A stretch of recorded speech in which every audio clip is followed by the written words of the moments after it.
नमस्कार. आजचे न पाठवलेलं पत्र या पुस्तकातील 8व्या लेखावर आपण आलेलो आहोत. प्रत्येक लेख आपल्याला एक नवीन दिशा दाखवून जात आहे. एक नवीन विचार करण्यास भाग पाडत आहे. तर आजचाही लेख तसाच काहीतरी आहे. आजच्या लेखाचं शीर्षक आहे, माणसाचं उत्तरदायित्व जिथे संपतं, तिथे दैवी सत्तेचं उत्तरदायित्व सुरू होतं. वाट पाहणं आणि ची वाट पाहणं यामध्ये सूक्ष्म फरक आहे. त्याचमध्ये दडला आहे शांततापूर्ण विकास आणि तणावयुक्त यश यांच्यामधला फरक. शेतकऱ्यानं जमीन नांगरली आहे, बियाणं पेरलं आहे, आता त्याला वाट पाहिली पाहिजे. माणसाचं उत्तरदायित्व जिथे संपतं, तिथे अस्तित्वाचं उत्तरदायित्व सुरू होतं.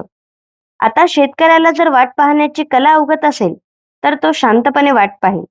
त्याऐवजी जर तो बियाणं अंकुरण्याची वाट पाहू लागला, तर जाणारा प्रत्येक क्षण त्याला अस्वस्थ आणि शुद्ध बनवेल.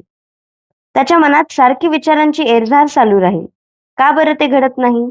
अजून का बरं ते घडत नाही? कालांतरानं बियाणं अंकुरित होईलही, पण त्याने यशाची किंमत तोवर आपली शांती गमावून चुकती केली असेल.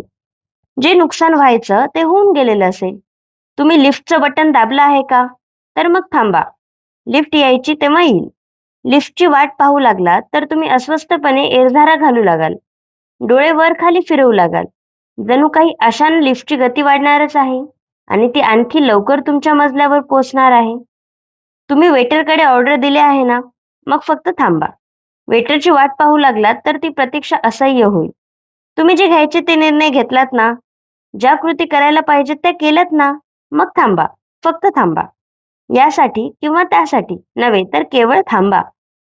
यातच शांततापूर्ण विकासाची गुरुकिल्ली दडली आहे. ची वाट पाहून यश मिळतं, पण ते यश अधिक तणाव मिश्रित असतं. जर यशाकडे नेणारा शांततापूर्ण मार्ग असेल, तर तणावपूर्ण मार्ग कशाला निवडायचा?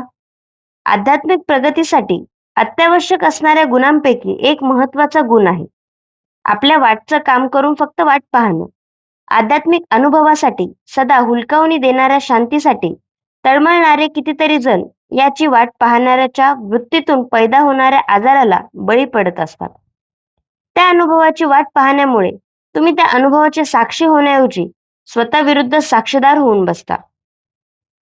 आध्यात्मिक अनुभव स्वतःच अंतरंग उलगडतो. तो केवळ वाट पाहणाऱ्या साक्षीसमोर. कशाची वाट पाहणं सोडून द्या, म्हणजे तणावपूर्ण यशातून सुटका होईल.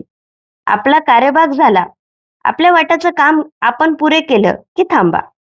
शांततापूर्ण विकासाकडे नेणारा मार्ग तोच आहे. यात सांगितलंय की कर्म करत जा. फळाची अपेक्षा नको करू. तुझं कर्म तू कर. त्यावर काय होईल, चांगलं होईल की वाईट होईल याचा विचार न करता आपण आपले 101% लावला पाहिजे आणि मग जे काही होईल ते आपल्या नशिबानुसार आपल्यासोबत होत जाईल. तर कर्मावर विश्वास ठेवणं आणि कर्म करत जाणं हेच आपल्याकडे आपल्या हातचं सगळ्यात मोठं काम आहे आणि तेच आपल्याला यश मिळवून देऊ शकतं.